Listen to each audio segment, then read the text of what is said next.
Hey, you. Yeah, you. The Game Pass subscriber. Do you ever find yourself scrolling through the list of options and just feel overwhelmed? Like there's so many choices that you don't even know what to play? Well, in this brand new series that I like to call Game Pass Adult, we'll be solving just that problem. I've curated a handful of games off the wide variety that Game Pass offers and tested them out so that you don't have to. But before we start, this is not a complete review of the entire game. Your boy's got some serious ADHD and can't sit still long enough to play a game all the way through. In this video, I'll go over a brief introduction to these games and test them out before giving my own review. Now let's see if we found some Game Pass greats or some Lame Pass hates.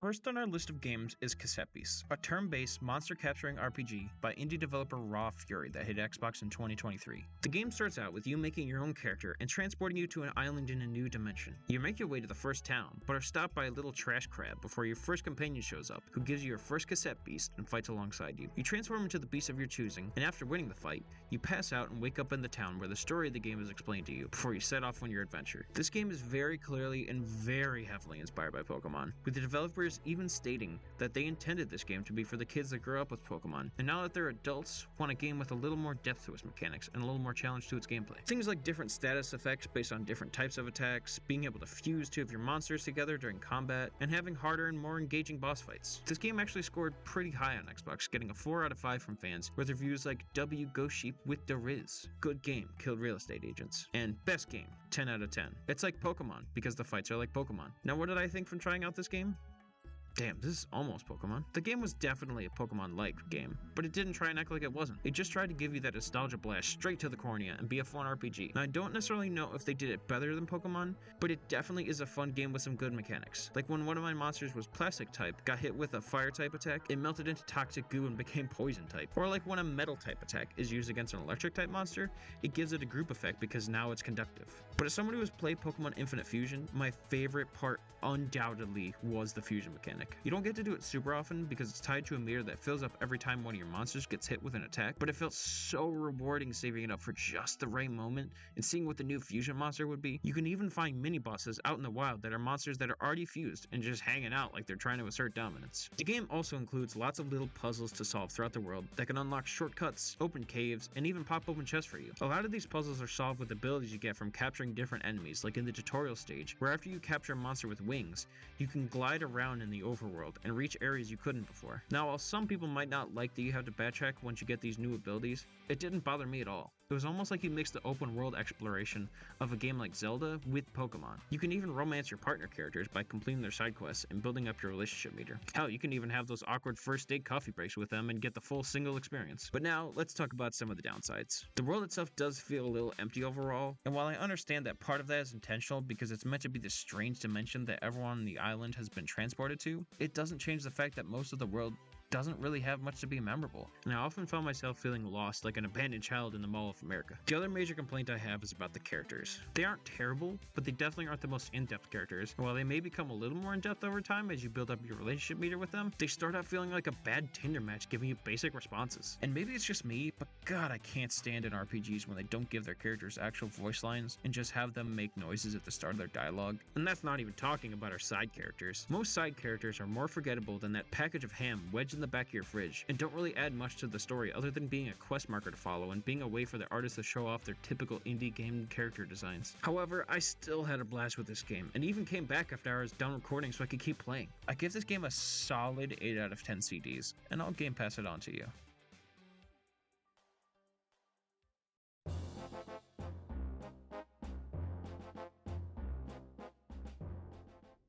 Next up on our show today is one of the best open world games that I've played in a long time, Chicory: A Colorful Tale. Chicory is a game by indie developer Finji that released on Xbox in 2023 that actually started out on a Kickstarter in 2019 by Greg Lobanov. This game is a beautiful and charming game about you, or at least whatever your favorite food is, and is a simple but charming adventure puzzle game with the core mechanics based around paint and colors. The opening cinematic is very Zelda reminiscent, as is much about the game, with it giving you a grand tale over artwork of a beautiful world of colors protected by many different heroes who all wielded the magic paintbrush. Our hero, in this case Beans, started by brushing up the room with Chicory, the current paintbrush wielder, before all the color in the world suddenly disappears. You then find her brush and take it with your grubby little hands before setting out to paint the town red. Or at least I think it's red, I can't really tell anyway. Colorblindness is a bitch. Chicory scored high with gamers, giving an average rating of 4 out of 5, with reviews like, "Yummy, it has dog," thumbs up. And it's not for everyone.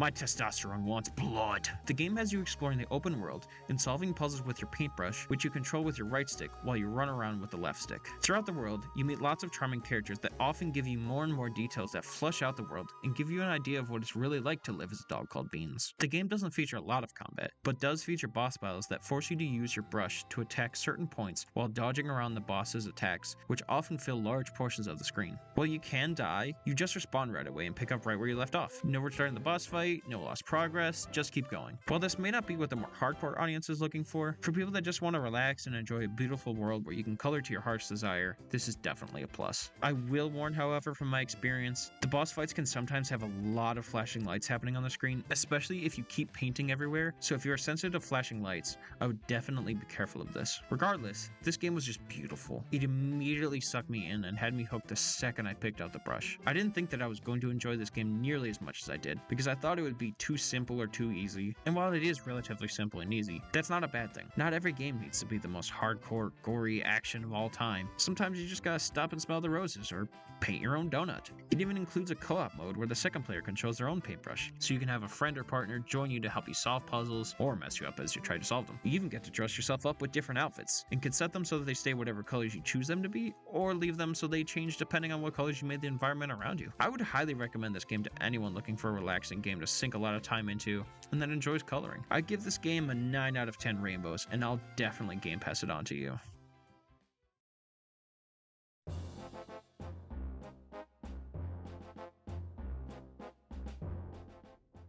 Now prepare yourselves, because now we have our lowest scoring game of the day. Common Hood is a game by Plethora Project, releasing on Xbox in 2023, if you can even call it a game. You start out and your father just died, leaving you with nowhere to go, and you lose your house. You pack up all your belongings and get ready to try and move out on your own, but you stop at your dad's old work because you're feeling nostalgic for his old job, I guess? But all you find is a dilapidated old building. When you go inside, there's a bunch of other homeless people all living in a community, if you can call it that, and straight off the bat, they're all really weird and rude towards you. It's almost like you just barged into their home uninvited or something. I don't get it. They don't really offer anything in terms of what to do or where to go after you talk to everyone. And once you complete the basic tutorial of building a small crop plot, you're completely left on your own. This game is about building structures, I think. I couldn't really figure out what to do, and even during the tutorial, the controls were so confusing I really struggled just to make the basic crop plot. But maybe I just am that bad at this game. Scoring only a 1.9? Yeesh. This game did not do well with fans, getting reviews like, "You're homeless because no one cares about you. Going to force my kids to play this if they talk back to me again." There really isn't a lot of information out there about this game other than a Reddit AMA in 2020, where one of the developers said he took a lot of inspiration for this game from Detroit. Go figure. I couldn't even really find out any information on the developer, and when I went to their webpage, it just looked like something AI generated, or like a front for some fake company. Like, even their description of themselves is weird. Like, this one line says, "One of the central premises of the Plethora Project is to find affordable means for design differentiation." The hell does that even mean? It sounds like you were told to come up with a way to describe your school project, and you waited till the last minute to get any work done, so you were just like, yeah, I'll just wing it when it's my turn to present. Apparently the developer is also an engineering designer or something? It was just tabs of projects that were either abandoned or nothing came from them with a few games thrown in there. I definitely did not have fun with this game, and eventually gave up trying to figure out what to do entirely, and just made myself a nice little house with a dirt floor. This game is a 0 out of 10 dirts for me, and definitely belongs on the Shame Pass. I do not recommend this for anyone.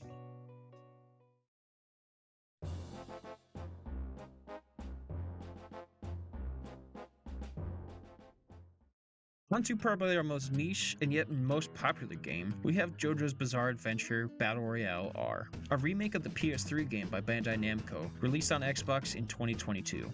Bringing it back from such a stinker, we're back up to a pretty decent score with a 4 out of 5 on Xbox, getting reviews like, Jotaro hits the gritty in the game, and I miss my dad. Cool game though.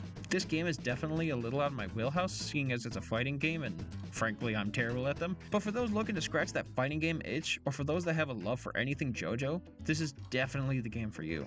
The game doesn't have a story mode as much as it has story-based scenarios giving you one-on-one fights based around the different chapters in the JoJo timeline, with most but not all being similar to the fights that take place in the show.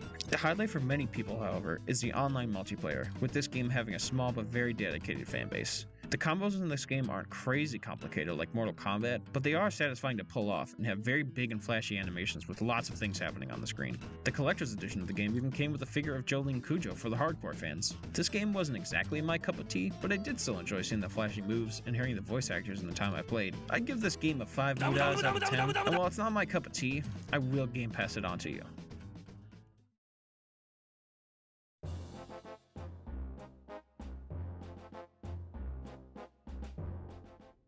And rounding it all out with our fifth and final game for the episode is Deathloop, the Bethesda game from 2022 that received overall mixed ratings, getting a 3.7 by users, with reviews like, grab snacks, don't forget snacks, you'll need them, and stay hydrated, love Dad, and amazing game. 10 out of 10. It restarted my Xbox to crash so badly. The game starts out with you immediately being jumped by our antagonist Juliana, and being stabbed to death like a husband that just got caught cheating. You then wake up and try to piece together what's going on around you and why you just got killed by some lady you don't even know. Or at least don't think you know. She sure seems to think otherwise. The game is very similar to the Dishonored series, even reusing the Dishonored 2 engine, and featuring similar powers to that game. And I think this is part of the reason that this game gets such mixed reviews. It does do some things differently from Dishonored, with the respawn mechanic letting you try again 2 times before starting the day, and with your loadout set up before going into each mission area. But aside from this, it's basically Dishonored, but with lots of swearing and over-the-top humor. The story is what really sets it apart, with this being a murder mystery where you're trying to solve your own murder, or at least that's what I gathered from the few hours that I played of it. The developers took a lot of inspiration for the story of this game from movies like Groundhog Day, Point Blank, Running Man, and tons more, as most games do, but this still leaves it feeling kind of lacking. Overall, the gameplay is good. The gunplay feels satisfying with lots of different weapons to find, with different rarities and random bonuses for higher rarity guns, and the stealth is fun if you don't go in guns blazing and can pull it off. But overall, this game kind of left me just feeling empty. Oh wait, I forgot. She did stab a giant hole in my chest. Maybe that's why. I'd give this game 6 pieces of candy out of 10. I'll Game Pass it on to you. And now, sadly, as all things too must one day end, this video concludes with one final fart into the wind. We had some ups, we had some downs, but hopefully you guys will check out some of the games we went over today. Remember to hit that subscribe button if you're feeling so generous, and if you liked the video, leave a comment and tell me if you have any recommendations for games to try. Laters!